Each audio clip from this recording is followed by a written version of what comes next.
Yo no soy de izquierda, yo no soy caviar. Que se vayan todos, que no vuelvan nunca más. Yo no soy de izquierda, yo no soy caviar. Que se vayan todos, que no vuelvan nunca más. Yo no soy.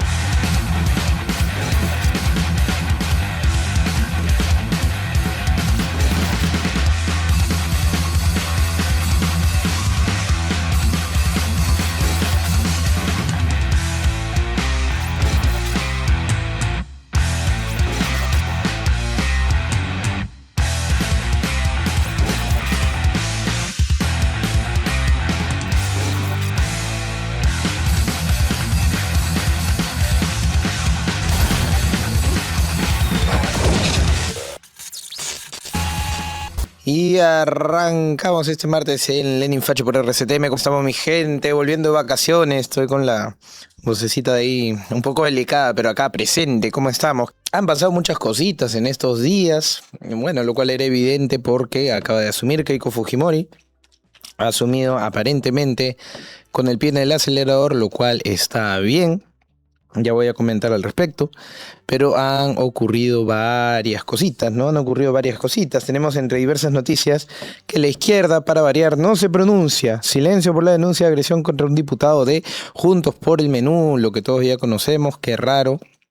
Me llama mucho, no, en verdad no me llama mucho la atención, pero sí resalta, pues, el silencio, que es un silencio estridente, ¿no? Es un silencio que hace mucho ruido, por decirlo de alguna forma.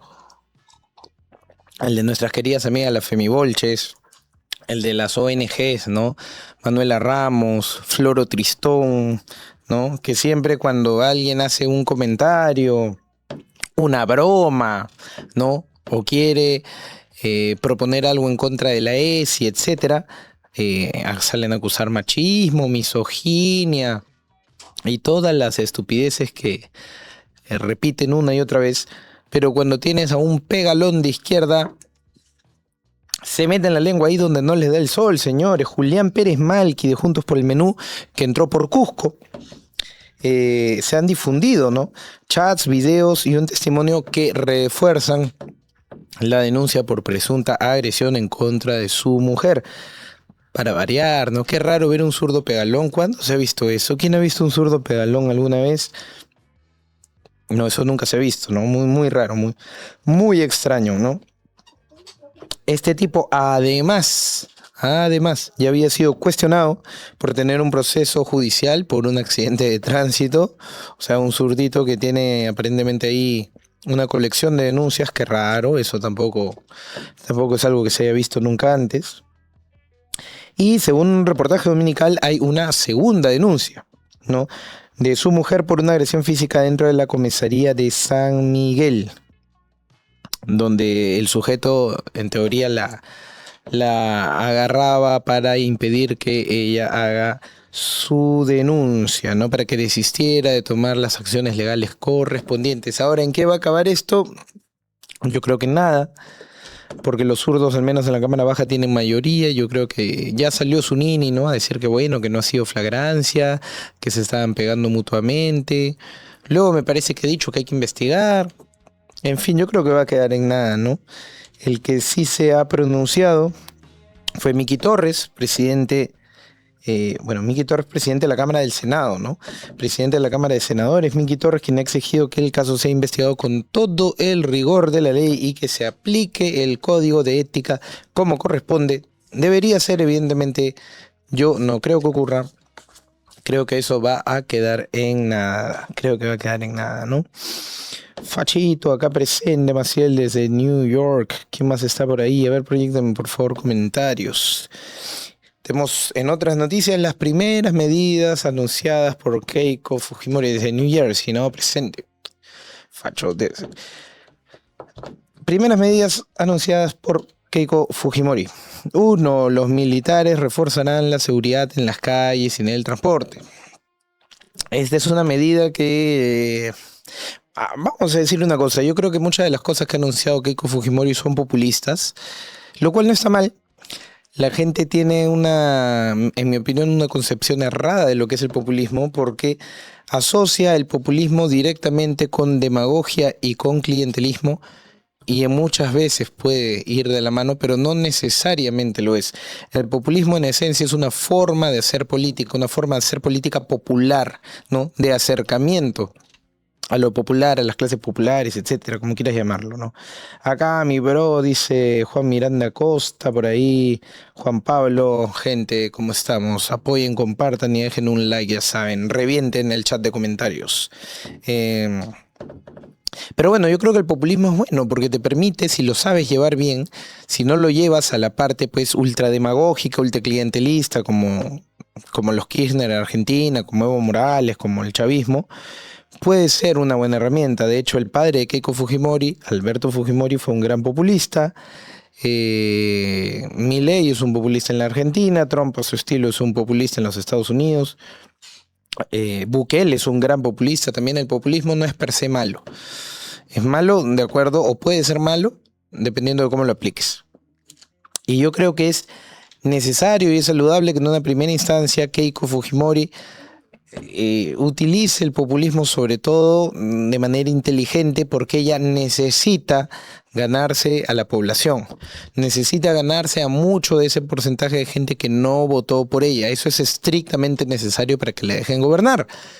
Porque hay cierto sector de la prensa, tanto de la prensa mainstream como de la prensa digital, que desde ya lo estamos viendo, no la va a dejar respirar. Entonces, lo que no puede permitirse Keiko es que esa inquina que le tiene cierto sector de la prensa se contagie a la población. Porque si se contagia a la población, que es lo que hemos visto en las últimas 2 décadas, se le prende la calle, pero no por 4 gatos, sino masivamente, y ahí sí que no la van a dejar gobernar y va a ser muy difícil. Así que necesita ser muy inteligente, necesita ser muy populista en el buen sentido de la palabra, pero no solo de floro, sino con acción. Y eso le va a dar mucho oxígeno y mucha muñeca, mucha capacidad de maniobra para poder gobernar. Es necesario y me parece que está bien. Dicho esto, yo creo que el hecho de poner militares en las calles es una medida un tanto populista porque los militares están preparados para la guerra, no están preparados para patrullar, no son policías. Por algo son 2 instituciones completamente diferentes, la Policía Nacional y las Fuerzas Armadas, ¿no? La Marina, el Ejército, la Fuerza Aérea. Además, el militar está preparado para matar, el militar no está preparado para arrestar, por eso usan fusiles. Y si el militar no tiene la facultad legal ni la protección legal de usar su arma, ¿para qué lo sacas a la calle? Como medida disuasiva, bueno, lo que ha prometido Keiko, fuerzas militares desplegadas en las calles y en los principales sistemas de transporte para apoyar a la Policía Nacional. Digamos que como medida disuasiva eventualmente puede servir, ¿no? Vamos a darle ahí ese crédito. Anunciado eso, también se habla de medidas para seguridad, empleo y modernización del Estado. Un paquete de iniciativas solicitará facultades legislativas al Congreso. Se ha filtrado un documento, supuestamente filtrado, y yo tengo acá mi opinión de que esto en realidad ha sido algo a propósito. Lo ha hecho, ya varios hemos visto ese documento. Yo creo que lo ha hecho a propósito el fujimorismo. ¿Para qué? Para medir la reacción, por esto que decía antes, ¿no? Porque ellos no pueden darse el lujo de generar anticuerpos en la población y de generarse una mala imagen desde el comienzo. Sería fatal, ¿no? Sería ponerse la soga al cuello. Entonces yo creo que han soltado esto como un termómetro para medir la reacción popular, ¿no? Y ver de este documento que tengo entendido ya han anunciado que lo van a mandar al archivo. Salieron a decir, me parece, el ministro de Agrario, Pinelli, que era solo un primer borrador. ¿Cómo se te va a filtrar un primer borrador? Pues los de Fuerza Popular no son neófitos, es el partido con más experiencia en este país. Y si algo los caracteriza es ser calculadores. Yo creo que lo han hecho a propósito para medir, y está bien, ¿no? Han tratado de medir. Gracias, Tixe, gracias. Han tratado de medir. No te olvides de compartir y dejar tu like. ¿Cuáles de las medidas anunciadas generan más rechazo, más anticuerpos en la gente y cuáles no? Y probablemente estas que generen más rechazo y más anticuerpos las vayan a eliminar de su paquete final, ¿no?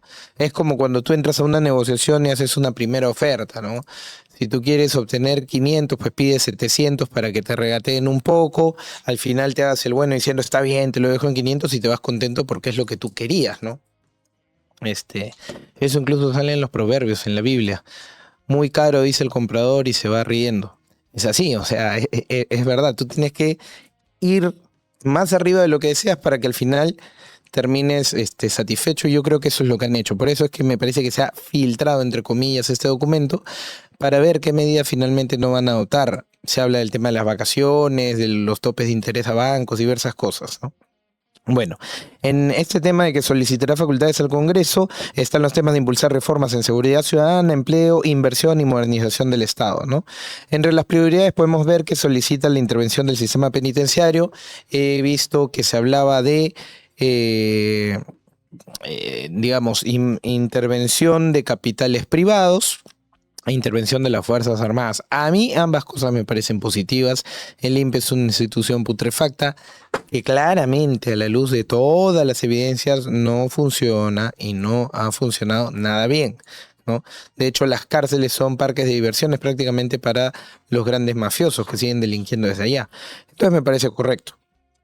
Empleo, inversión y modernización del Estado, intervención del sistema penitenciario, la simplificación de trámites y medidas para dinamizar la economía, atraer inversiones. Esto sí me parece muy saludable, ¿no?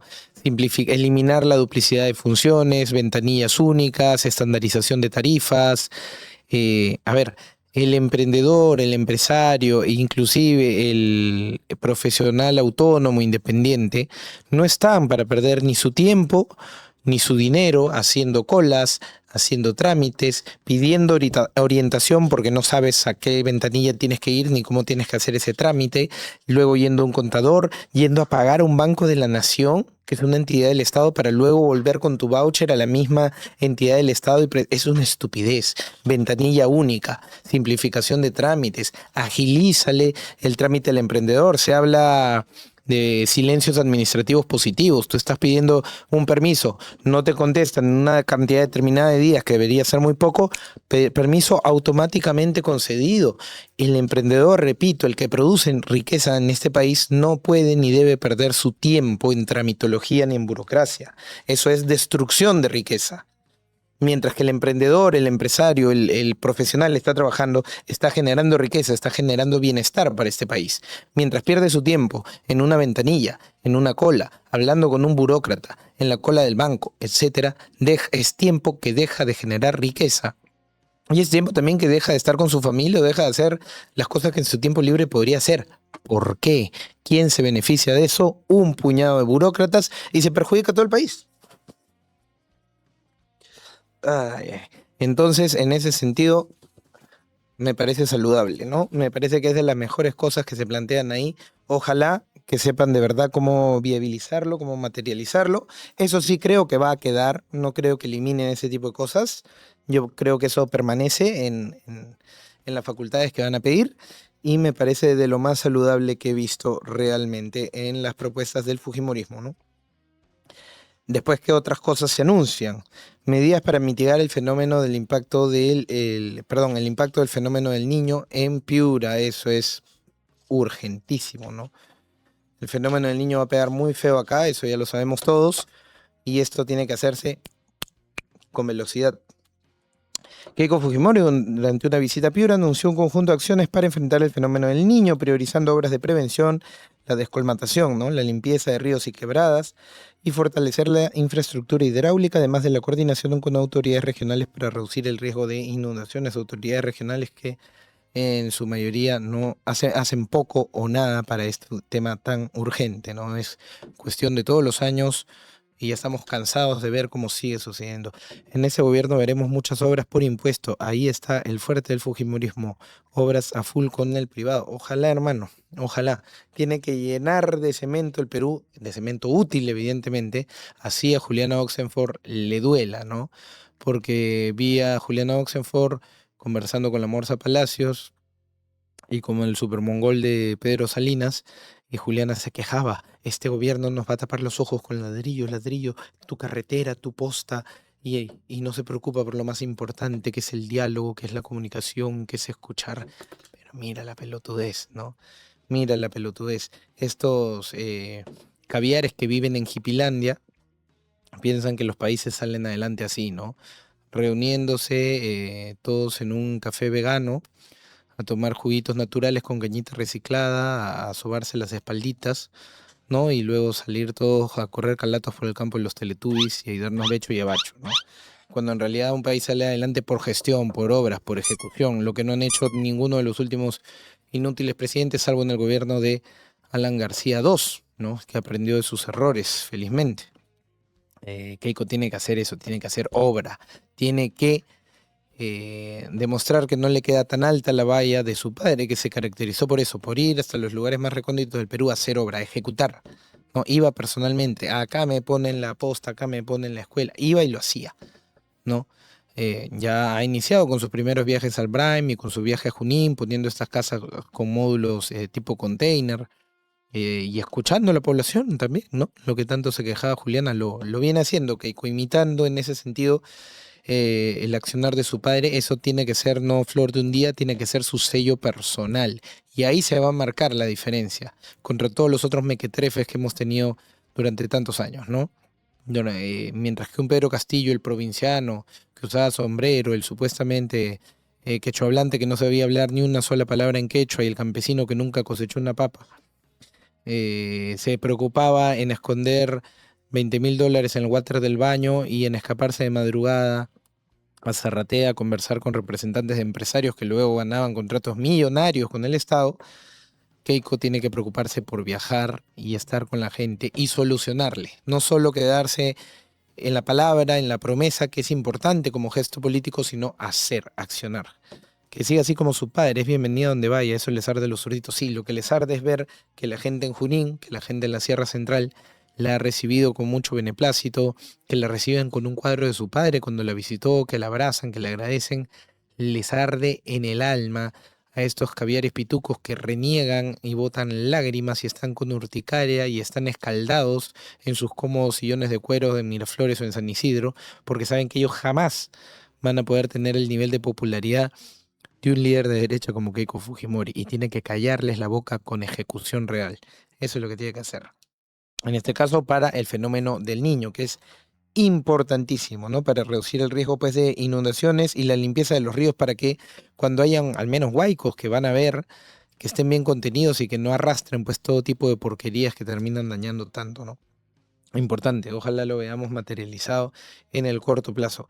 Lágrimas de zurdo, dicho sea de paso, estoy a punto de sacar una colección alucinante, gentita, de tazas de lágrimas de zurdo en color negro y blanco. Ya les adelanté un poquito más, pero va a ser un modelo bien chévere. Y estoy en conversaciones para sacar un pisquito también, así que se vienen cositas. Quédense atentos, síganme acá en mis redes sociales, que ahí lo voy a comunicar, mi gente, ¿ah? Ahí lo voy a comunicar. Esa fue la tercera. Vamos con la cuarta de varias medidas que ha propuesto por ahora Keiko Fujimori, que es el regreso del PRONA.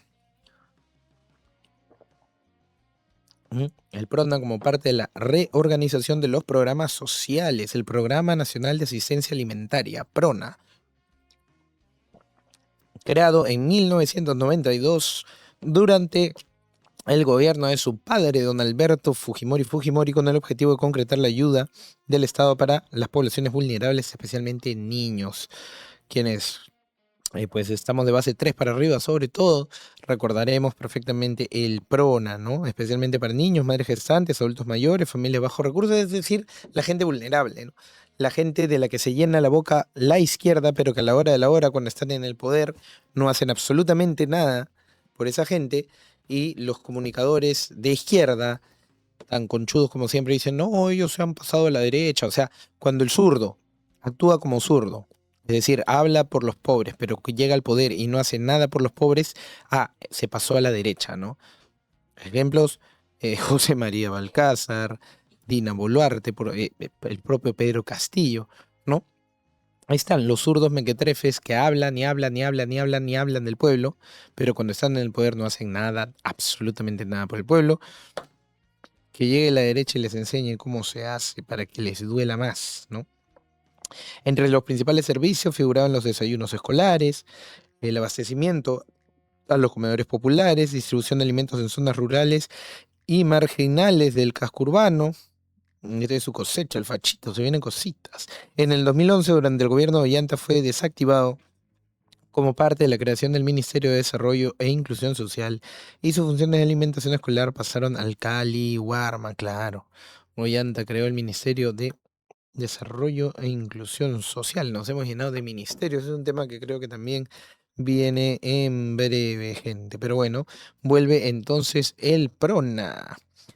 Medida 5. El gobierno anuncia que se destinarán 22 millones de soles para construir viviendas en Chongos Bajo de Junín, la zona afectada por el sismo, usando el mecanismo de obras por impuestos que, coincido con el comentario que salió hace un rato, va a ser un mecanismo al que creo que Keiko va a recurrir bastante, ¿no? Caja Huancayo iba a estar en una especie de alianza para este tema, ¿no? Esta medida busca acelerar la reconstrucción y brindar una solución habitacional a las familias damnificadas. Acá tiene que marcar la diferencia. Keiko, si simplemente acciona, va a marcar una diferencia pues abismal y clarísima con los gobiernos anteriores, ¿no? Recordemos la tan mentada reconstrucción con cambios, de la que se hizo mucha publicidad y casi nada de acción, ¿no? La directora de Cofopri es fujimorista, cargo de confianza para comenzar con la titulación. Ojalá. Además de la inversión, la mandataria Keiko Fujimori informó que se instalará una mesa técnica para coordinar la atención de los damnificados y el uso de maquinarias para la remoción de escombros para agilizar la recuperación de la zona afectada. Bueno, acá, repito, la palabra clave será velocidad, hacer las cosas rápido. Ahí es que va a marcar la diferencia dentro de lo que la burocracia estatal permita, ¿no? También. Hay cierto lamentable límite que los políticos no pueden sobrepasar porque el mismo sistema está hecho para eso, ¿no? Para pasar por ciertas burocracias, pero hay muchas cuestiones que sí dependen simplemente de tener voluntad política y en ese sentido, todo lo que dependa de tener voluntad política debe ser accionado con la mayor celeridad, la mayor agilidad posible por el gobierno de Keiko Fujimori. Se desplegará maquinaria para la remoción de escombros, rehabilitación de infraestructura afectada. El gobierno evaluará la reubicación de familias en zonas de alto riesgo, ¿no? Claro, porque ante el mínimo desastre, esto ni siquiera ha sido un terremoto, gente, ha sido un temblor fuerte, pero temblor. Y se cayeron varias casas, ¿no? Evidentemente son zonas de alto riesgo, viviendas muy precarias, y bastó un sismo que no llegó al grado de terremoto para que se caigan y afecten a tantas personas. Lamentable, ¿no? Lamentable. El proyecto será ejecutado, como lo decía, a través de un convenio entre el Ministerio de Vivienda, eh, el Ministerio de Vivienda y Saneamiento, creo que sigue siendo el nombre, ¿no? Y la Caja Huancayo con el fin de acelerar la reconstrucción. Bueno, Caja Huancayo evidentemente es de la zona, se ha puesto las pilas, ojalá que vaya bien. Eso es una acción mancomunada entre el sector privado y el Estado.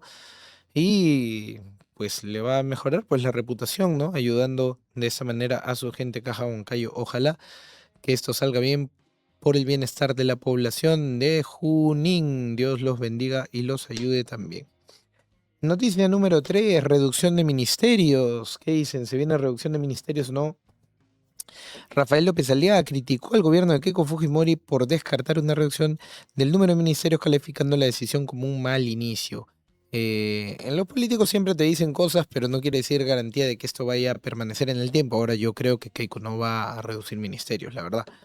Yo creo que esto sí va a ser una palabra que va a permanecer inmutable. Yo sí tenía la esperanza, no, o no tenía la esperanza, yo creo que sí hubiese sido bueno de repente no llegar a 8 o 6 ministerios, que es algo radical, y que no iba a ser saludable por lo que les dije al inicio, ¿no? Acá hay que hacer un cálculo populista de costo político. No puedes tú eh, imponer por la fuerza, podrías, pero no es nada inteligente, no sería nada inteligente imponer por la fuerza del Estado medidas que te van a generar una gran impopularidad porque vas a perder el crédito político para gobernar con tranquilidad.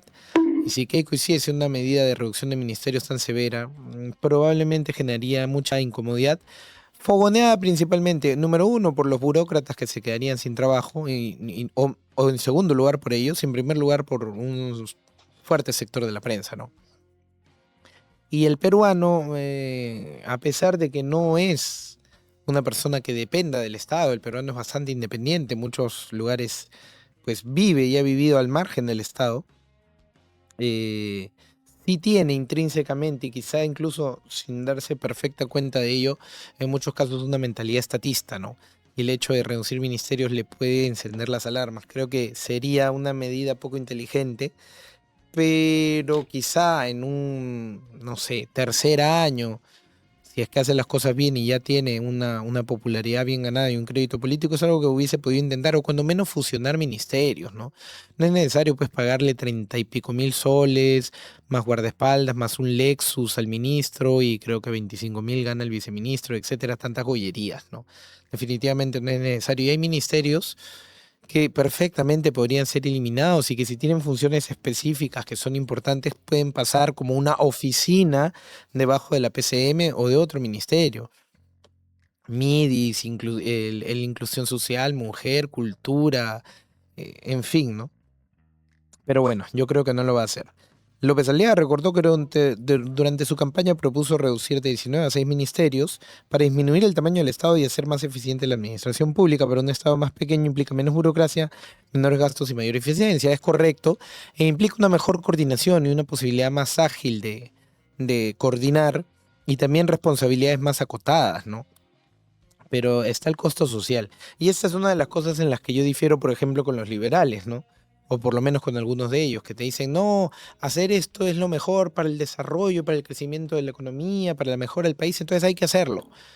Y no consideran la parte política muchas veces, no consideran que si eso tiene un costo político social, te incendian la calle, te meten 18 mociones de vacancia, te investiga la fiscalía y no puedes avanzar, ¿no? La política es un ajedrez, no es simplemente un cálculo matemático, ¿no? En ese sentido, creo que muchos liberales adolecen de eso, y es algo que les sobra a los fujimoristas, ciertamente. Yo creo que una de las palabras que los describen es el ser calculadores, y bueno, tanta experiencia que tienen, algo tienen que haber aprendido, ¿no? Y son calculadores por demás. Así que bueno, entiendo que no reduzca ministerios, pero tal vez un par de fusiones no hubiesen caído mal. Ahora, para hacer una comparación,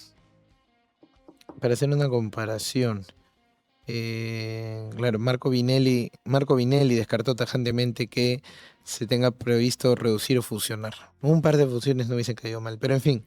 Miren, Brasil es un país de más de 200 millones de habitantes, 240 creo que tiene.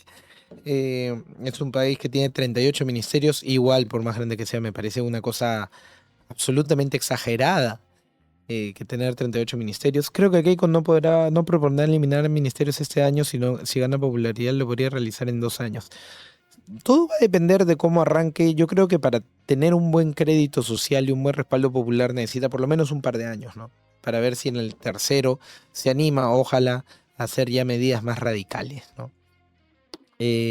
Brasil tiene 38 ministerios, no me extrañaría que muchos de estos hayan sido creados durante los gobiernos de el Partido de los Trabajadores, el PT de Lula da Silva y Dilma Rousseff. Venezuela, el chavismo, 33 ministerios, que es absolutamente sobredimensionado por la población que tiene, que es mucho menor que la brasilera. Luego viene Chile con 25 ministerios. Eso también me parece exagerado. Chile, un país pequeño. Chile creo que tiene, ¿cuánto? 25 millones de habitantes más o menos. Es una tripa pequeñita. ¿Por qué debería tener Chile 25 ministerios? Qué despilfarro. Ahora, Chile lo que no tiene es tantos alcaldes. Tiene, me parece que solamente alcaldes locales, y no tiene un macroalcalde como tenemos, por ejemplo, acá el de Lima, ¿no?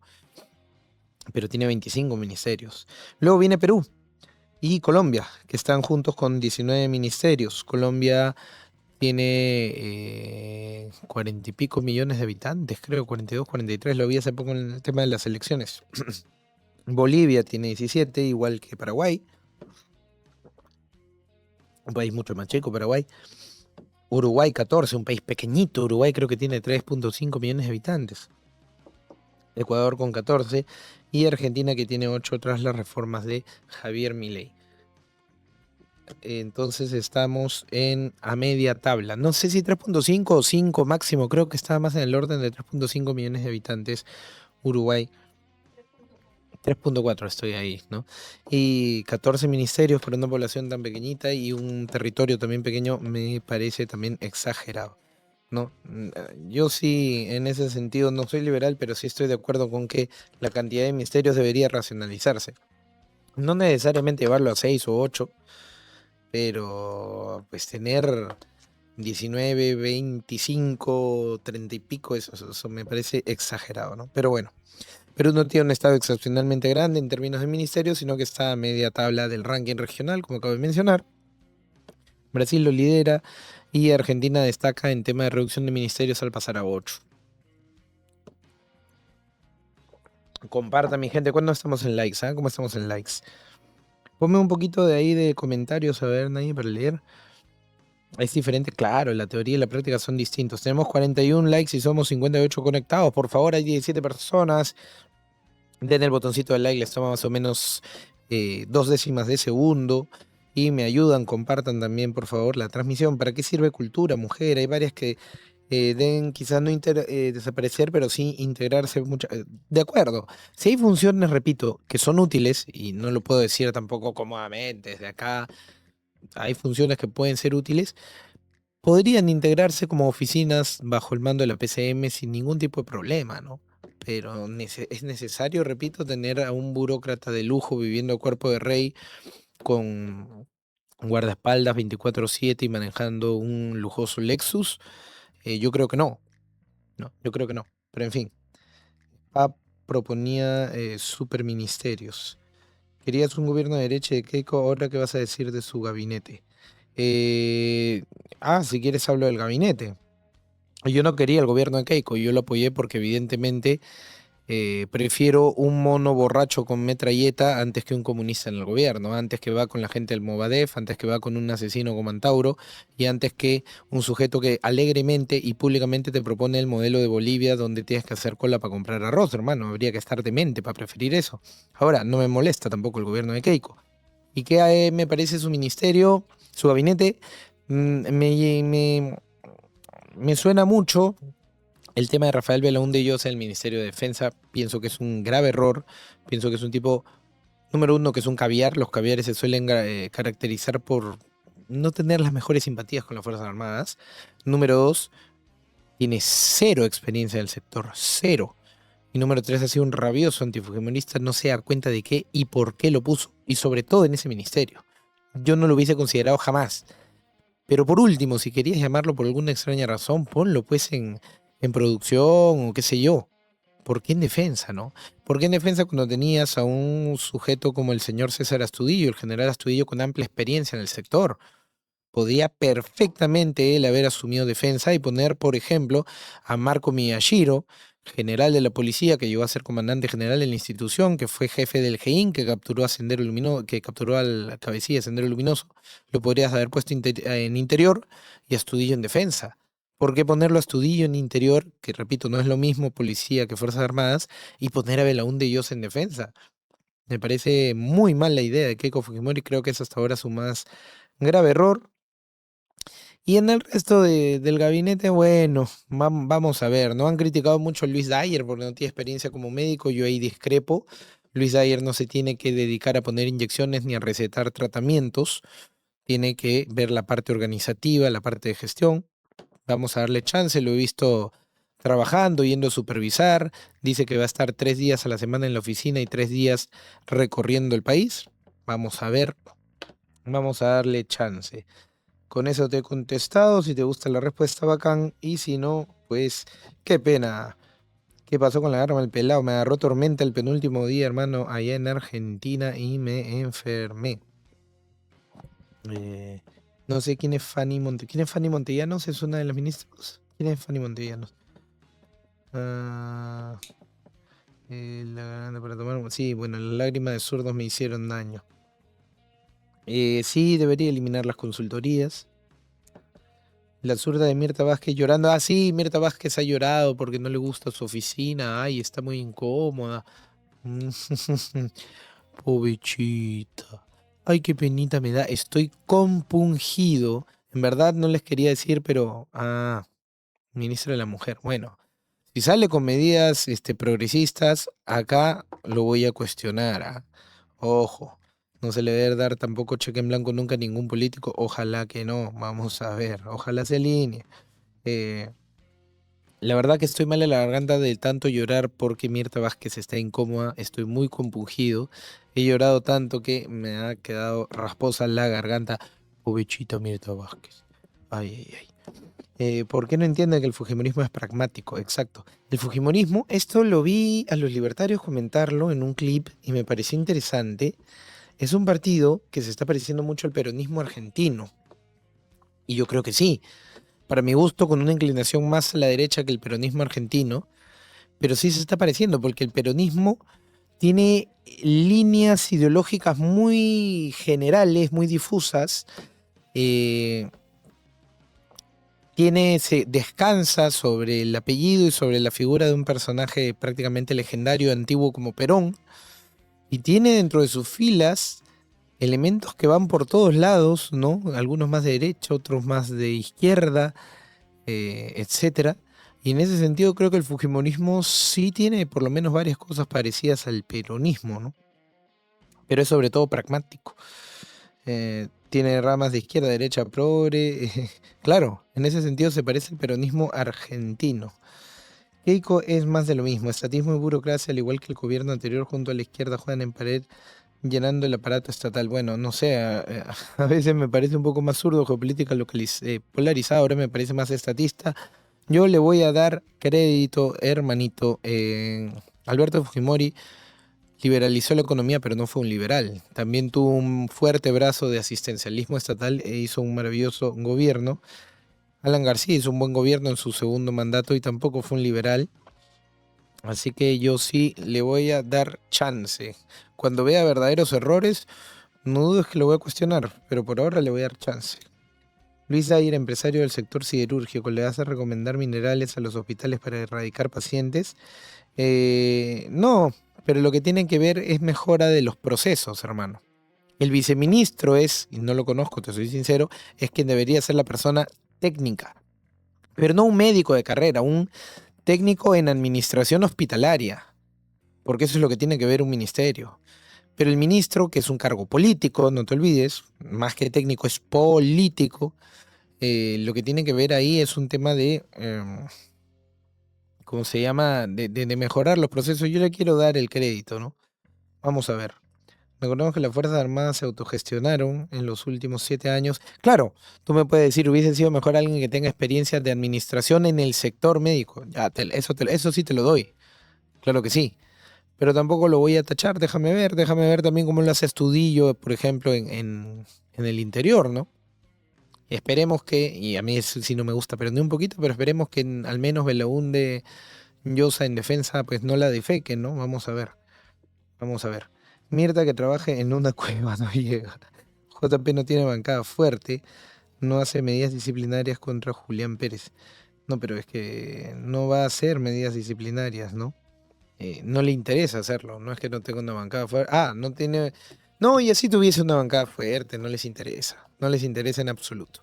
Bueno, vamos por una noticia más allá del actual gobierno de Keiko, la izquierda inventa historias. Ah, esto es un poco de lo que también hablaba hace un rato, ¿no? Que se ha difundido esto del Fujishock 2.0, ¿no? Ojalá fuese así, sería espectacular. Me encantaría ver un Fujishock 2.0. Hay demasiados parásitos que necesitan un buen patadón en el trasero y que se vayan a buscar trabajo honradamente. Y hay muchas reformas que se tienen que hacer. Pero no creo que esa sea la vía, repito, por un tema de cálculo político. Keiko no puede ganarse enemigos, necesita popularidad y para eso no puede, pues, poner de patitas en la calle tanto gato ni hacer tantas reformas drásticas de arranque, por lo menos, ¿no? Yo sí esperaría que si hace las cosas bien en esos 2 primeros años y se gana un fuerte respaldo popular, a partir del tercero sí ponga el pie en la aceleradora. Ahí sí lo esperaría. Mucha esperanza en eso no tengo. Yo tampoco creo, la verdad, le soy sincero, que el gobierno de Keiko vaya a ser extraordinario.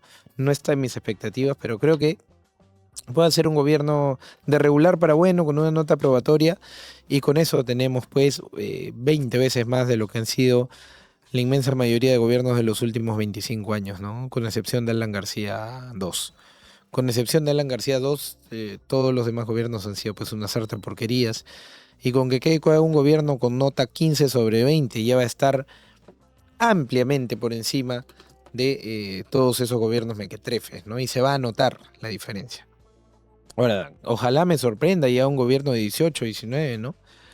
Oh, crédito y más crédito. Ahora te llamas el señor facho bancario. Ha amanecido geopolítica polarizada, ha amanecido picante, no sé. Hermano, te has peleado con tu mujer. Yo opino lo que pienso, pues si no te gusta, qué pena, ¿qué puedo hacer? No estoy acá para complacerte a ti.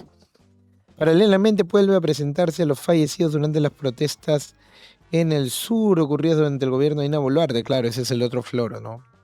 Y con eso está que insisten, insisten. El tema del Fujishock ya lo dije, esto se basa en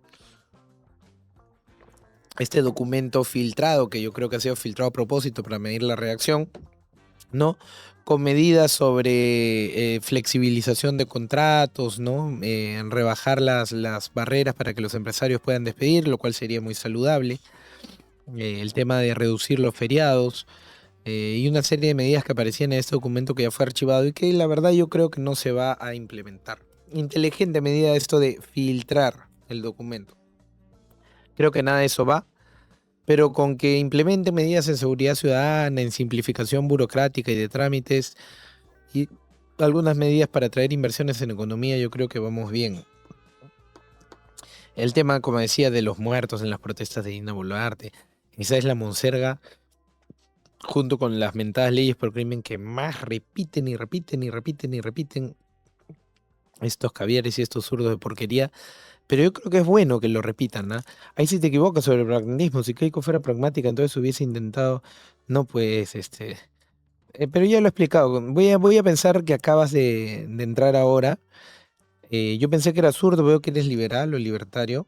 Y es lo que decía, ¿no? El liberal es un teórico que cree que el manual que está escrito en los libritos manda sobre la realidad, ¿no? Y que es un libro mágico.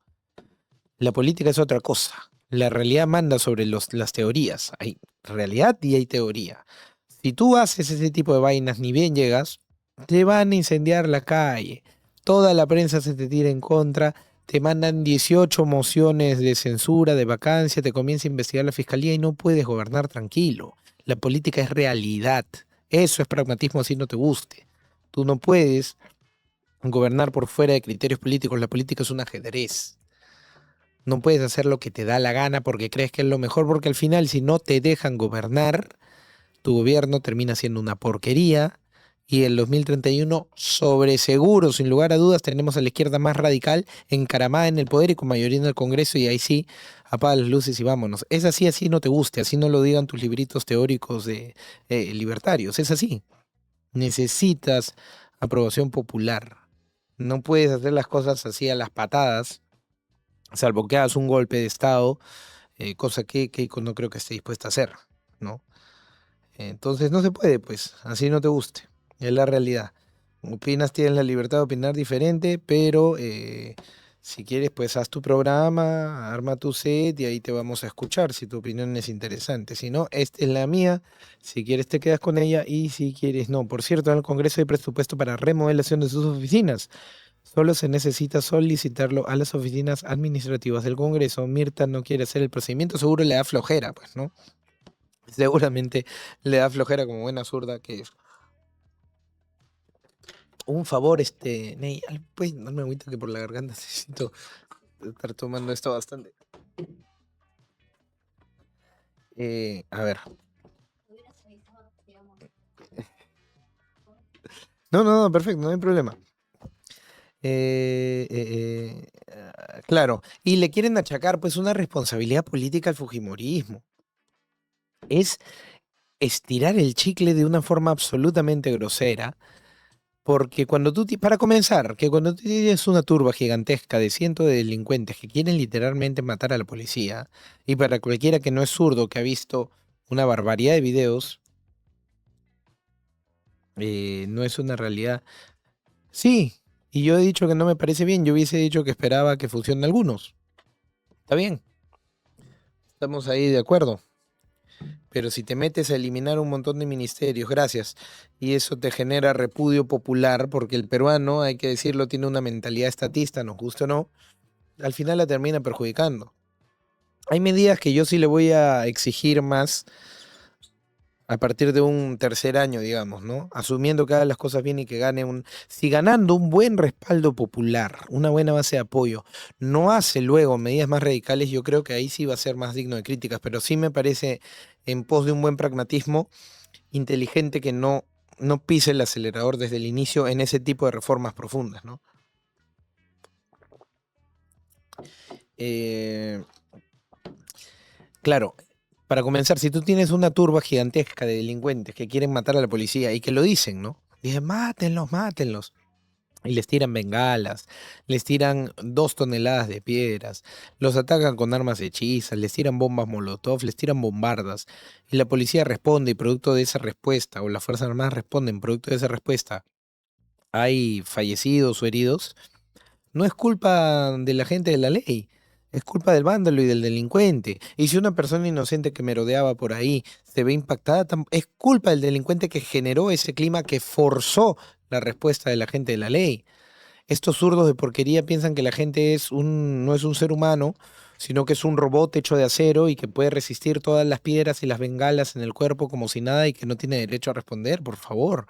Número uno. Número dos, si se produce uno de estos hechos, no es ni siquiera culpa del policía, sino, repito, culpa del delincuente, mucho menos es culpa del jefe de ese policía, mucho menos es culpa del comando de ese policía, del comando de la policía o de las Fuerzas Armadas, mucho menos es responsabilidad política de la presidente y mucho menos es responsabilidad política del Congreso por no acusar sin que se haya concluido una investigación, además, ¿no? Además, sin que se haya concluido una investigación por no acusar a este presidente, y mucho menos es culpa de un partido de ese Congreso que solo tenía 30 congresistas y que se terminó quedando por 24. Jalan la lógica de una forma alucinante, estiran el chicle sin ningún tipo de sentido, ¿no? Es una imbecilidad, pero nuevamente la izquierda vive de narrativas, ¿no? Vive en narrativas, pero lo bueno de repetir y repetir narrativas es que se gastan, se agotan. Las narrativas no pueden ser eternas, ¿no? No pueden ser de ninguna manera eternas y tarde o temprano se terminan agotando. Y yo creo que eso es saludable, porque si los caviares siguen repitiendo sus narrativas y Keiko, yo quiero darle el voto de confianza y quiero darle la fe, trabaja medianamente bien, la gente se va a dar cuenta, oye, estos progres tienen esta narrativa, narrativa, narrativa, y Keiko hace acción, acción, acción. Al final la balanza se inclina por la acción y van a terminarse dando cuenta de que les estaban mintiendo. Ojalá que eso ocurra. Y bueno, los medios, que felizmente cada vez hay más, sobre todo digitales y en la prensa, van a tener ahí su cuota de responsabilidad, no de sobonear a nadie, sino de simplemente comunicar con objetividad las cosas, ¿no? Criticar las cosas que sean verdaderamente mal, no inventar narrativas, pero de también comunicar y resaltar las cosas que sean bien. Muy bien, ¿qué más? El Fujichoc fue una medida extraordinaria pero necesaria para enfrentar la crisis económica heredada. También era una situación diferente, ¿no? 7000% de inflación interanual, desabastecimiento, déficit fiscal, reservas internacionales agotadas. Ahora tenemos más de 100.000 millones, si no me equivoco. Sobre seguro más de 90 y tantos mil millones de dólares en reservas internacionales. Somos un ejemplo regional en eso. El programa impulsó la liberalización de precios, eliminación de subsidios, disciplina fiscal, apertura comercial, situación económica que era mucho más grave, pero infinitamente más grave que la actual, ¿no? El impacto inicial, como siempre ocurre cuando hay un shock, fue muy duro, con una caída del poder adquisitivo, con un aumento de los precios, pero permitió cortar la inflación, recuperar la estabilidad macroeconómica, atraer inversión privada y sentar las bases del crecimiento, evidentemente. Otra de las premisas falsas, de los errores sobre los que se asienta la narrativa absurda, es creer que las cosas se resuelven con una varita mágica, ¿no? Mm. Si la gente toma, eso es una cuestión de responsabilidad. ¿Por qué? Porque si la gente es irresponsable y toma la decisión de elegir gobiernos de porquería, estos gobiernos de porquería van a producir malos resultados. Y solucionar los malos resultados no se hacen agitando con una varita mágica de la noche para la mañana ni en 2 meses. Toman tiempo. Es asumir la responsabilidad de tus actos por elegir un mequetrefe, tener que aguantar el tiempo que sea necesario para que se solucionen las cosas. Cuando te haces una herida, para que no se te infecte, te tienen que echar alcohol y el alcohol arde y te lo tienes que soplar. Es así. ¿M? Si te meten un balazo, te tienen que traer la bala. O sea, arde el procedimiento, la operación duele, el postoperatorio duele, pero es necesario para sanar. Y eso es asumir la responsabilidad de tus actos por escoger a mequetrefes en el poder. Es así, ¿no? Es por eso que los shocks son dolorosos. Pero la situación no es tan grave ahora, por lo menos en materia económica, es muchísimo mejor, eh, muchísimo mejor que en los noventas. Respecto a las protestas ocurridas 2023, 2022, durante el gobierno de Dina, no todas fueron, de hecho la mayoría no fueron pacíficas. Hubo ataques a aeropuertos, comisarías, instituciones públicas, bloqueo de carreteras, participación de grupos radicales y terroristas, hubo ataque a ambulancias. Pues hermano, eso ya te pinta de cuerpo entero. ¿Qué clase de salvaje, cromañón, Homo erectus, ¿no? Con el alma podrida y con dos neuronas atrofiadas es capaz de apedrear una ambulancia? O sea, si hay que ser basura, hay que ser el excremento del excremento para apedrear una ambulancia, ¿no? Pero esos son los angelitos por lo que la izquierda reclama.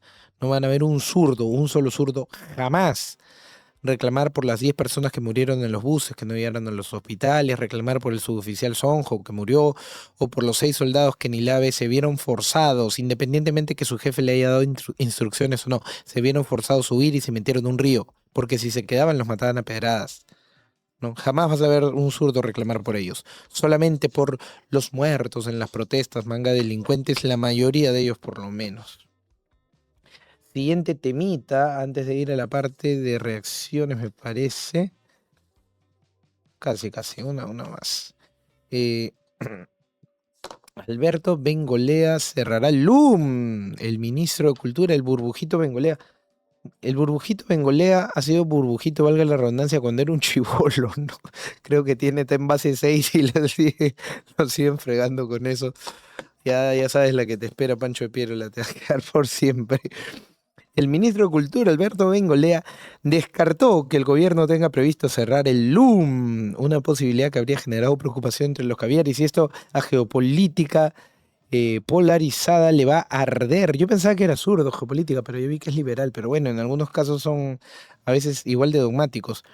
Yo sí me hubiese gustado cerrar el LUM, ciertamente, pero tampoco es algo que digamos, me genere demasiada preocupación. Yo estaría contento si el LUM simplemente tiene otra. Yo estaría pero contentísimo con que la administración del LUM, por ejemplo, se la den o a las Fuerzas Armadas o a una asociación de víctimas del terrorismo, pero estaría feliz.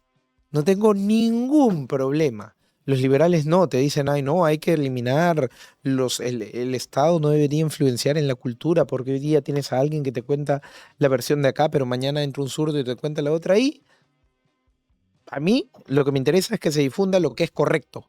Y si para eso tiene que administrarlo a alguien de derecha o alguien de las Fuerzas Armadas o alguien familiar de los terroristas, pues que lo administre, yo no tengo problemas. Yo no soy liberal, yo lo he dicho 1.000.000 de veces por si acaso, por si acaso.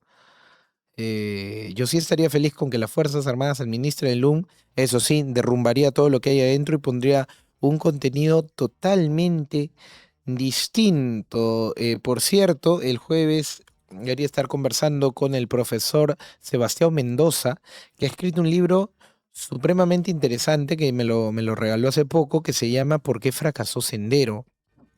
Y sostiene teorías muy interesantes que no había leído en ningún otro lado, ¿ah?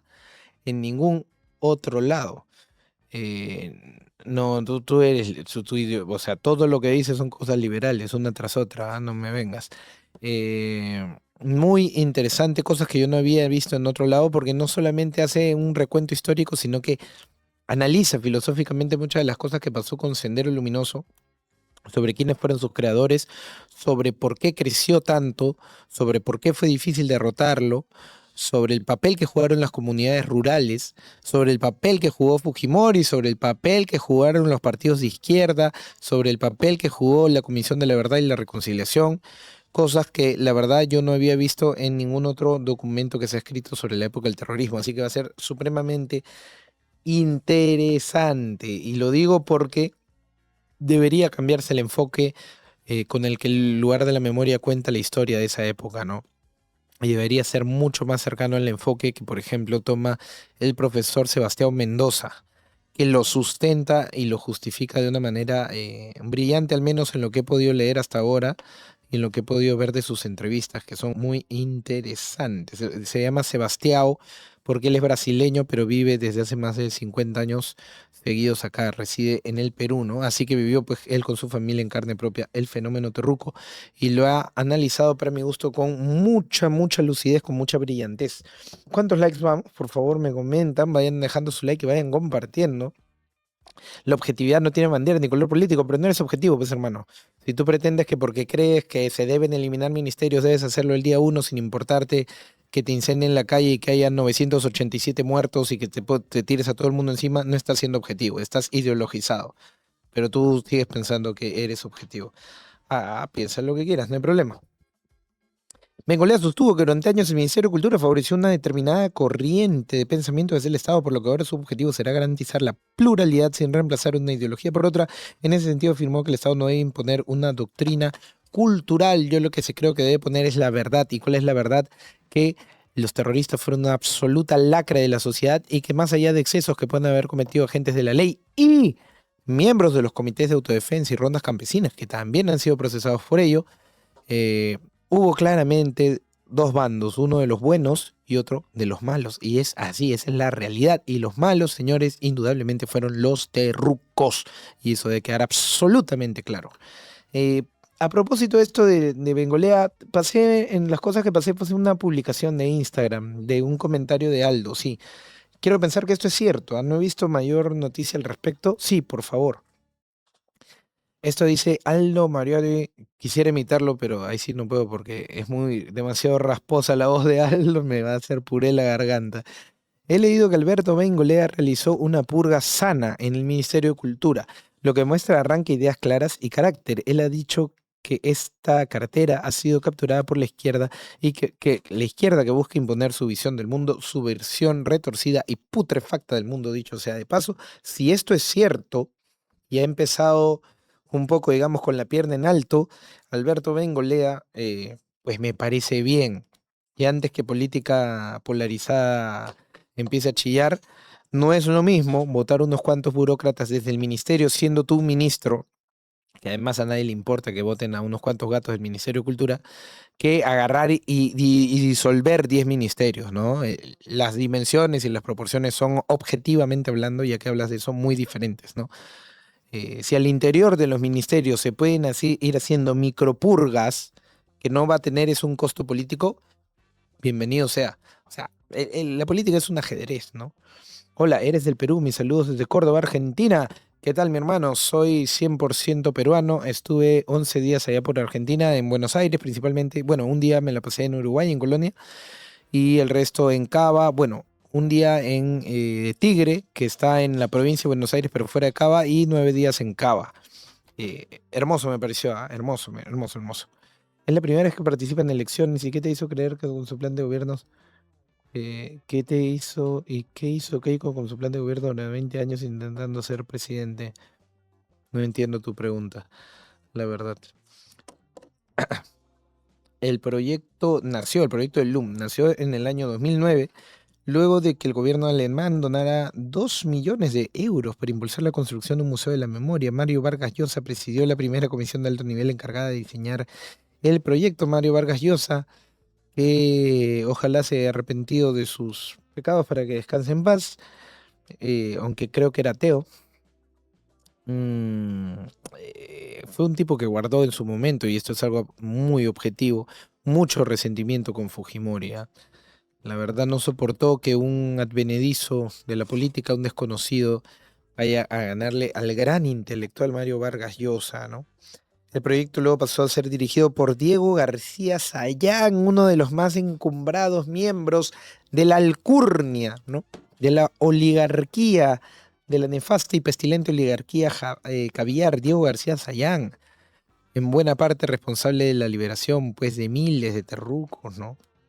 Quien amplió su enfoque y cambió el nombre de Museo de la Memoria al lugar de la memoria, la tolerancia y la inclusión social, palabrejas que en esencia no son necesariamente malas, pero que han sido muy prostituidas por el progresismo, ¿no? Tolerancia es la que definitivamente menos me gusta. Yo creo que debemos y hemos debido, sobre todo, hemos debido ser muchísimo más intolerantes, radicalmente intolerantes, con tanta porquería que se nos ha querido imponer y que se nos ha impuesto en parte, ¿no?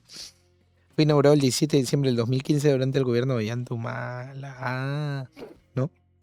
Para variar, Ollanta. Eh, Ana María, que se reduzcan ministerios, pero también entiendo que el plan de gobierno de Fuerza Popular centró su estrategia de austeridad y eficiencia en un shock de simplificación administrativa, y eso está muy bien. La simplificación administrativa es harto necesaria desde hace rato. Facilítenle también, si alguien fujimorista ve, los procesos en la SUNAT a los empresarios, a los emprendedores. Es una estupidez. O sea, ¿por qué no se pueden hacer, si todas las compras que haces con factura y las ventas entran automáticamente al sistema de SUNAT, que el mismo sistema de SUNAT te haga el cálculo de cuánto debes pagar y que simplemente salga en automático y que se registren los libros de ventas y compras en automático? ¿Por qué tener que ingresar a un sistema, a estar activando? ¿Por qué perder tiempo? ¿Por qué para hacer la declaración anual tener que pagarle a un contador, perder tu tiempo? Se perjudicarán pues un puñado de contadores, pero se benefician muchísimo más empresarios, emprendedores y profesionales independientes, ¿no? Metan mano, señores, también en la simplificación administrativa de los trámites de declaraciones, de impuestos, de todo ese tipo de cosas en la SUNAT. Creo que también es necesario. Eh, También el tema de licencias, de eso habla el Fujishock, ¿no? Pero yo en algún momento les cuento, vi con un francés que quería invertir acá un proyecto para turismo. Y estuvimos viendo diferentes posibilidades, al final quedó en nada. Pero, por ejemplo, para abrir una agencia de turismo que tenga unidades móviles, tenías que sacar permisos y licencias para la agencia y permisos y licencias en el Ministerio de Transporte para la unidad. O sea, siempre la burocracia sobre la burocracia y la tramitología y los pagos y los... Qué estupidez, ¿no? Todo eso, unificar trámites, ventanillas únicas, plazos rápidos, licencias automáticas, silencios administrativos, simplificación de trámites, eliminación de duplicidad, todo eso está prometido supuestamente en ese borrador ya archivado, pero esas partes sí deberían quedar y deberían ejecutarlo bien. Hace falta, ¿no? Si no, pues el Perú va a seguir siendo, va a estar eternamente en ese 70% de informalidad. O sea, dale a cualquier emprendedor, empresario, tener que padecer todo eso o hacer las cosas en automático y dedicar tu tiempo a generar plata, que es lo que debes y quieres hacer como empresario, va a elegir lo segundo, ¿no? La narrativa del LUM está inspirada en los hallazgos del informe final de la Comisión de la Verdad y la Reconciliación. Eso es algo sobre lo que habla el profesor Sebastián Mendoza e indica con mucha lucidez y mucha claridad los sesgos evidentes y las omisiones evidentes de la Comisión de la Verdad. Vamos a ir antes de ir con las reacciones para ya... No, ya estamos, ¿no? Vamos con las reacciones ya.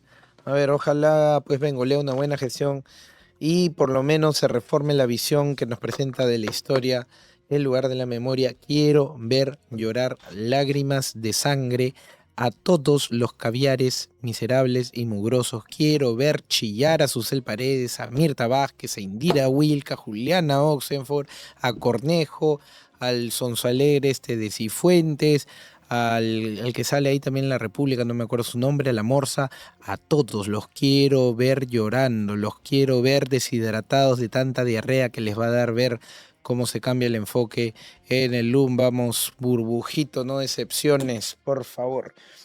Vamos con las reacciones que tenemos por ahí. Vamos a ver, hay varios. Ponte el video de Castillo ahí para bajar Pepito un poco de los abogados de Castillo, por favor. Esta es la segunda parte de la teoría del pollo. Dos teorías. La teoría del fruto del árbol envenenado y la teoría del caballo muerto. La teoría del fruto del árbol envenenado, como todos lo saben ustedes, y existe un antecedente del expediente 2309 del 2022, en donde dice que las pruebas obtenidas por una mala interpretación de la ley, en todo caso, entonces se caen. Igualmente se caería el delito de abuso de autoridad, igualmente se caería el delito de alteración del orden público. Pero, señor, existe la teoría del caballo muerto. El caballo muerto es el artículo 346. Con Antauro, sí, que se levantó en armas y funcionó. Pero desde el momento que mi patrocinado ha sido detenido, han tratado, ¿no?, como una institución del Poder Judicial, en que en la práctica muchas veces ocurre lo contrario. En lugar de abandonar el caballo muerto, en vez de hacer que el artículo 346 funcione, más o menos podría ser así. Han tratado de comprar una nueva silla, mejorar la alimentación, cambiar al jinete, han querido dorar la píldora, señor magistrado. Esta teoría pone de evidencia como muchas personas y muchas organizaciones, en este caso el Poder Judicial, que ha superado su capacidad de resolución, prefieren negar la realidad y desperdiciar el tiempo en recursos y esfuerzos y soluciones inútiles, en lugar de aceptar el problema desde el principio y tomar las decisiones inteligentes y efectivas. Vamos a las razones fundamentales. Sí, pero me va a dejar terminar, por favor, que esas son las razones. Muchísimas gracias, señor magistrado. Subiendo continuamente. Ya. Ha insultado. Me está cortando la ilación, le pido por favor que el espíritu de la defensa. No, es que vamos a... que quien manda acá es el juez.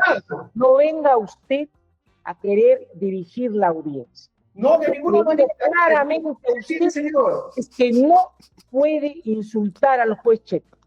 No le he insultado, señor. Usted, no, usted concordante con... No, en todo caso, que quede. A ver, silencio entonces, a ver. Siga usted. Le doy un minuto más. Le doy un minuto más. Siga usted. No, es que no voy a poder terminar un minuto más. No es así, señor magistrado. Déjeme terminar, por favor. Ya está la orden. Siga usted. Entonces, está conculcando el derecho a la defensa. Esto no es una cosa de que porque me quedo callado no tengo por qué decir. Esta es una defensa, señor magistrado. Por favor, yo le rogaría en todo caso que usted lo estuve conveniente porque de eso se trata, es una defensa. Esto no se puede conculcar. Déjeme terminar, por favor. Gracias. No, acá no hay gracias de por medio. Haga usted una intervención corta, ya está usted exponiendo mucho. Traducción, deja de hablar cojudeces, ¿no? Básicamente. A ver, primero, Ollanta, ahora que lo han liberado del TC, dicho sea de paso, algo que ya antes yo había comentado, que era esperable, no porque Ollanta sea inocente, ojo, sino porque el caso pues lo llevó el super, hiper, mega imbécil de Domingo Pérez, que acusó mal, pues, ¿no? Que entre varias figuras que podía haber elegido, eligió la figura de lavado de activos. Es razonable que se haya caído su caso, repito, no quiere decir que sea inocente Ollanta. Esperemos que haya un proceso real, bien llevado y que termine en la cárcel donde creo que es que merece estar. Pero comentando ese video, ¿no? Lo primero es que a Ollanta yo lo vi demacrado, ahora que salió de la cárcel, al menos yo lo noté un tanto demacrado, y a este Castillo lo veo cachetón. A ver, retrocedo un poco el video, por favor, Nay. O me da a mí la impresión, mire, pero no tiene cuello ya el desgraciado, ¿ah? Qué rico que está comiendo esta basura. Ya vimos en algún reportaje en algún momento, que también lo comenté acá, que en el INPE le da muchas caballerías, no se respeta su horario de visita, van a visitarlo cuando quieren, va todo su harén de guapas damiselas a visitarlo y todos los terrucos de Juntos por el Menú. Espero que Keiko ya haya solucionado esto y haya puesto ley para que este tipo, cuando menos, pues se respete su horario de visitas y que se le quiten todas las gollerías, porque no tiene por qué haber aumentado más o menos 4 kilos en la papada, ¿no? Lo segundo, Miren, no me atrevería a garantizar con un 100%, a asegurar con un 100% de seguridad que esas teorías ¿cómo era? Del árbol envenenado y del caballo caído no existen en derecho, pero creería con un 90% de seguridad que no existen, que son una invención de esa luminaria que tiene por abogado Pedro Castillo y que por eso el juez se cansó pues de escuchar tanta barbaridad y le dijo, hombre, ya deje de florear estupideces y termine, ¿no? Pero en buena hora, ojalá que Pedro Castillo siga contratando, dicho sea de paso, ¿de dónde saca el billete Pedro Castillo para contratar a tanto abogado? Que siga contando con los servicios de tan, digamos, brillantes profesionales del derecho como este caballero, ¿no? Que siga contratando a estos salchipaperos del derecho porque creo que son la mejor garantía de que va a permanecer guardado su condena completa al menos. Que siga contratando a estas luminarias, por favor. Vamos a ver, ponte el otro video del paladín que sale un patita al costado y un documento a la derecha que dice escándalo de la OMPE, porfa. Sale un patita a la izquierda con un saquito y camisa blanca. Ese de ahí.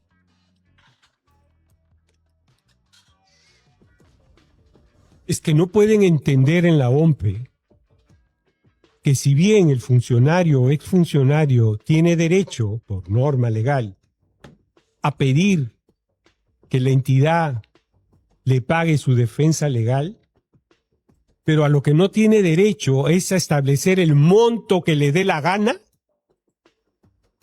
O sea que si el estudio Arbizu le pide 1 millón de soles, la entidad le da el 1 millón de soles, que no tiene límites y luego está diciendo que no tiene ni para hacer las elecciones. No tiene límites, no puede decirle, ¿sabes qué? No, no tengo. Hay otros funcionarios o servidores que también van a requerir defensa legal y no me puedo agotar el presupuesto en este rubro. En ti.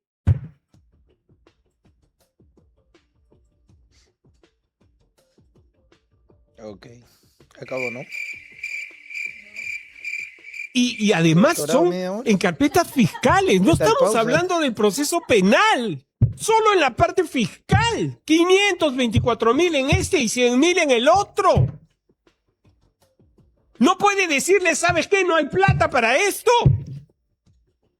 Y si el estudio Arbizu, pues ese es su nivel de cobro, pues busquemos a otro, a José Domingo Pérez, que hasta gratis te lo puede hacer y seguro que ganas. Bueno, no creo que ganes, ¿no? Pero gratis se lo puede hacer.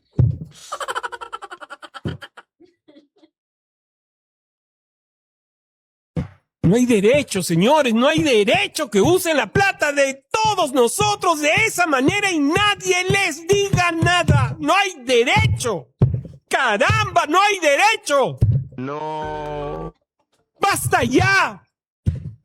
¡Basta ya! ¿Qué fue, mano? ¡Basta ya! El tío parece que se pone en pausa en el video, ¿no?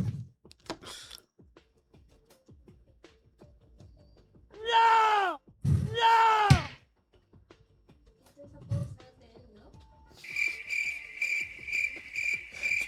Tremenda pausa. 624,000 Bueno, soles, ¿no? Discúlpenme, pero...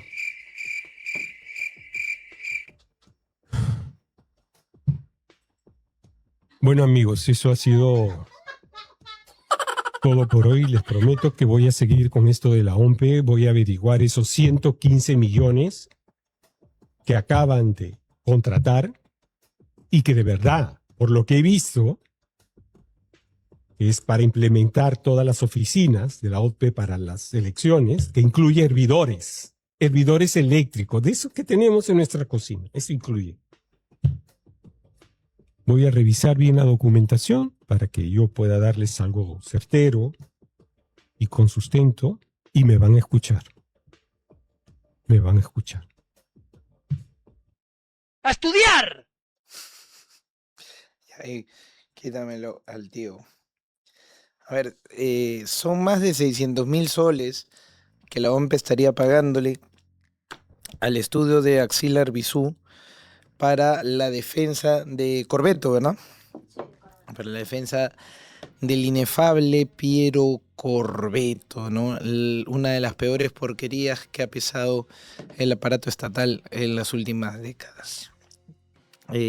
Hace poco ha estallado un escándalo que ya todos lo deben conocer por un libro publicado por Pancho de Piérola sobre Porky, ¿no? Que fue financiado con $6.400 con plata del Estado. ¿Eso es algo que puede ser cuestionable? Evidentemente sí. Siempre y cuando no seas caviar. Porque si eres un caviar tendrías que ser la persona más conchuda del mundo para cuestionar eso, ¿no? Evidentemente. Ese es prácticamente el modus vivendi de los caviares. Ahora, si eres liberal, perfectamente razonable que lo cuestiones. Si eres de una derecha no porquista, perfectamente razonable cuestionarlo. Pero si eres caviar, de ninguna manera, ¿no?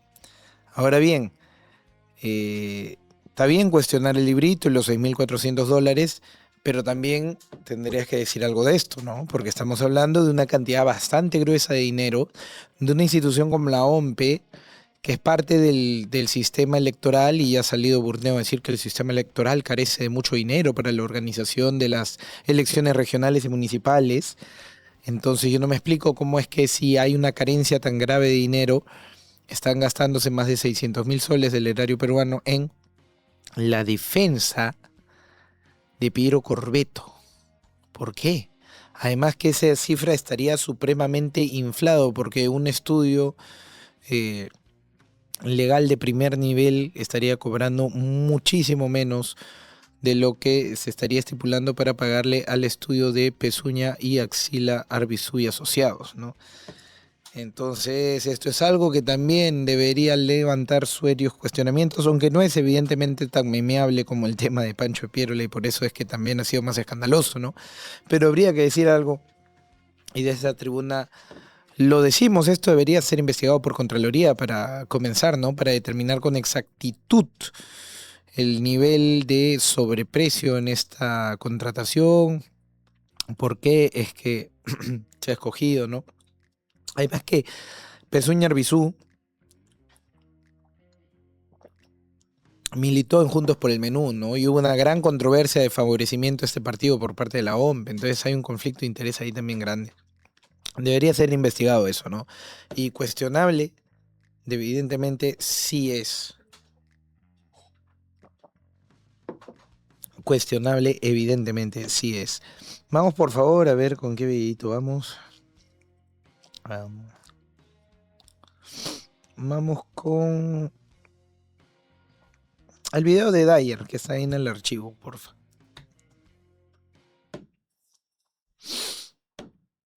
Claro. Es el área de archivo. ¿Cómo estás? ¿Cómo estás? Encantado. Buen día. Y cuéntame, ¿cómo haces tú para encontrar algo por acá? Lo ubicamos por número. Ajá. Por ejemplo, Wow. hay 1.000, 2.000, 3.000, 4.000, 5.000 por año Ya. también. Pero y por ahí alguien se olvida de ponerlo de vuelta. No, siempre estamos ubicándolo constantemente. Acá también. Hay un orden igual. Acá hay un orden. Estos son los que son grandes, por Ya. ejemplo. ¿No? Ujú. No entran aquí, Ah, entonces los agrupamos acá para es por que- el grosor. por el grosor, sí, para que haya más espacio. Ya. Ya.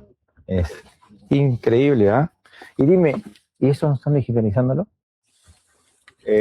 Hay este archivo que es un virtual también, eso tiene la base de datos informática. Ya. A ver. ¿Renunció?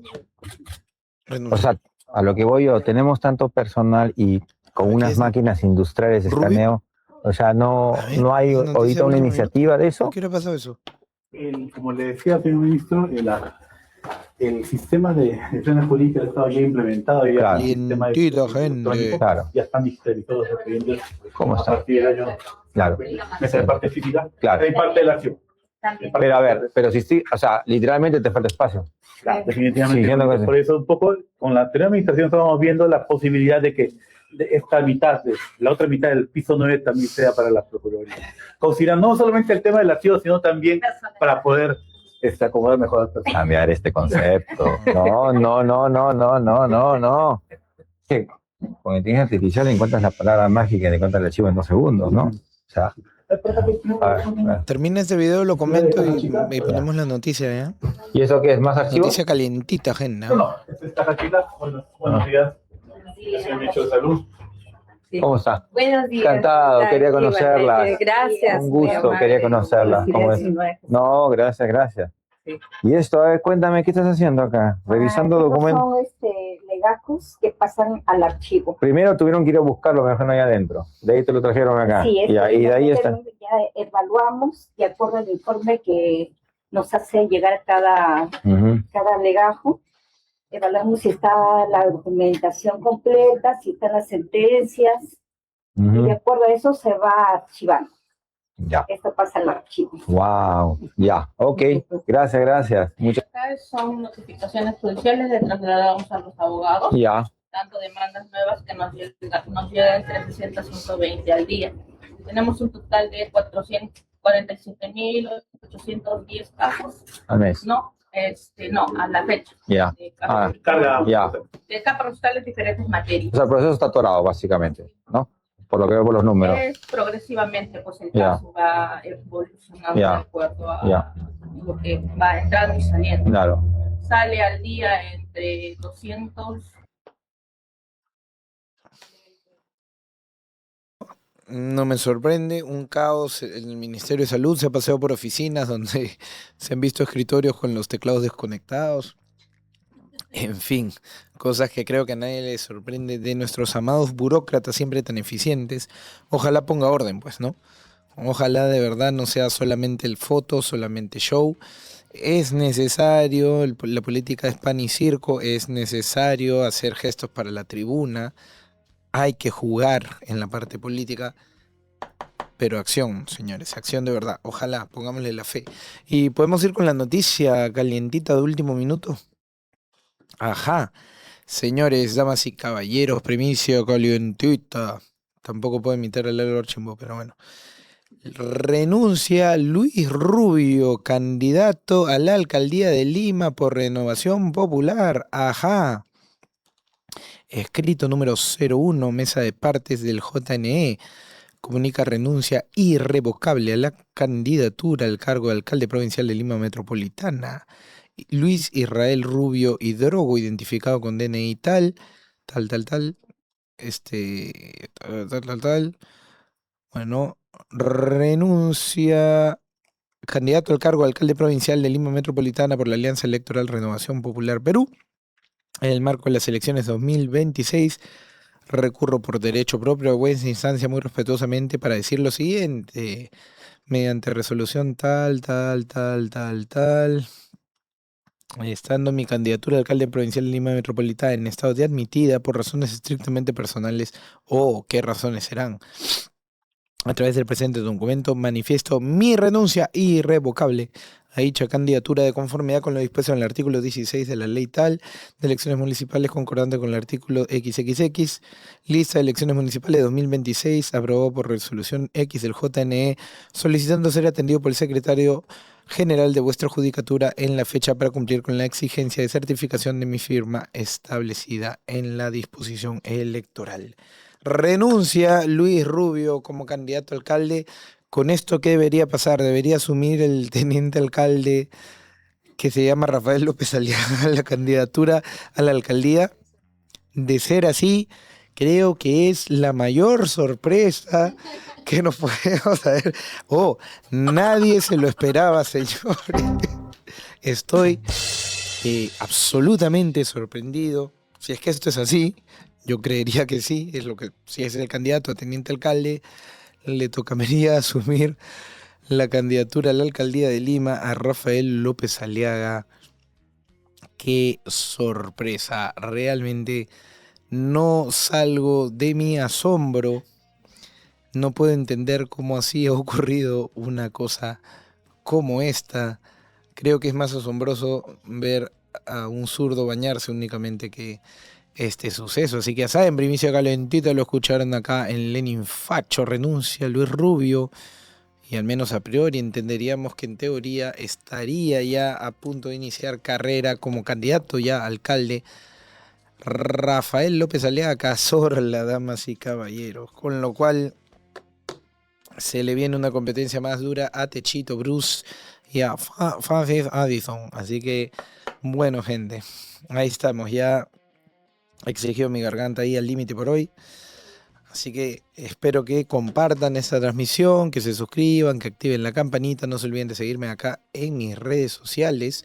Yo también salgo en mi propio canal de YouTube, Lenin Facho, lunes, miércoles y viernes a las 10 de la mañana. Y los espero ahí. Nos estamos viendo muy pronto. Que viva el Perú, que tengan una bendecida semana, que viva Cristo Rey. Chau.